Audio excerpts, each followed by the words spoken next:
நண்பர்களே வணக்கம். இது விடியலா? மணி 1:12. எங்கும் இருள் மூட்டம். விடியக்கூட பொறுமையின்றி இவ்விளக்கு கடிதம்.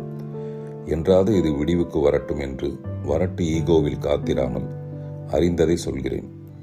அதையும் மீறி என் பேச்சு யார் மனதையாவது உண்மையிலேயே கீறி புண்படுத்தியிருந்தால் வருத்தம் தோய்ந்த மன்னிப்பையும் தெரிவித்து இப்பிரச்சனையை விட்டுவிட்டு இப்பொழுதை நற்பொழுதாக்கி கொள்ள வேண்டிக் கொள்கிறேன்.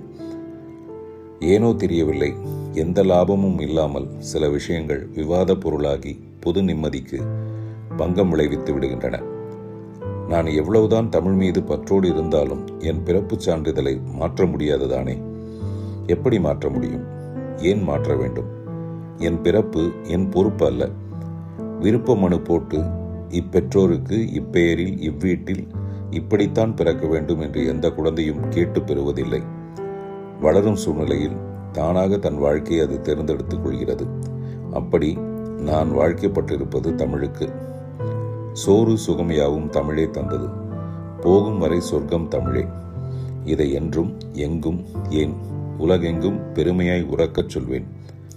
என் தாய்மொழி தெலுங்குதான் என்பதை அங்கு மட்டுமல்ல இங்கும் இன்று மட்டுமல்ல நேற்றும் முன்தினமும் சொல்லியிருக்கிறேன். உஸ்தாத் பகத்சிங் ப்ரீ ரிலீஸ் மேடையில் மிகுந்த டென்ஷன், நர்வஸ்னஸ். அதுக்கு சரியான தமிழ் பதம் பதட்டம். காரணம், தெலுங்கில் எனக்கு சரியாக பேச வராது. எப்படியாவது நான் திணறுவது லைவில் தெரியாமல் 4 வார்த்தையாவது பேசிவிட்டு வந்துவிட வேண்டும் என்பதே கவனத்தில் இருந்ததால் வார்த்தைகளை கவனமாய் களமிறக்க முடியாமல் வேர்க்க வேர்க்க பேசிவிட்டு இறங்கினேன். உஸ்தாத் டப்பிங்கில் தெலுங்கு எனக்கு பேச வராததால் நான் ரிஜெக்ட் செய்யப்பட்டு என் பாத்திரத்திற்கு வேறு குரல். அது தமிழாக்க செய்யப்படும் போது நானே பேசுவேன். வருத்தத்தை உயர்த்த வேண்டாம் என நல்லெண்ணத்தில் எழுத ஆரம்பித்து விட்டேன். எப்படி முடிப்பது என எனக்கு தெரியவில்லை. எனவே இதை ஆரம்பித்தவர்களே அன்போடு முடித்து விடுங்கள். தமிழ் உயர்ந்ததும் உன்னதமானதும் மட்டுமல்ல, அன்பும் கருணையும் நிறைந்தது. நன்றியுடன் ராதாகிருஷ்ணன் பார்த்திபன். மணி 2:52.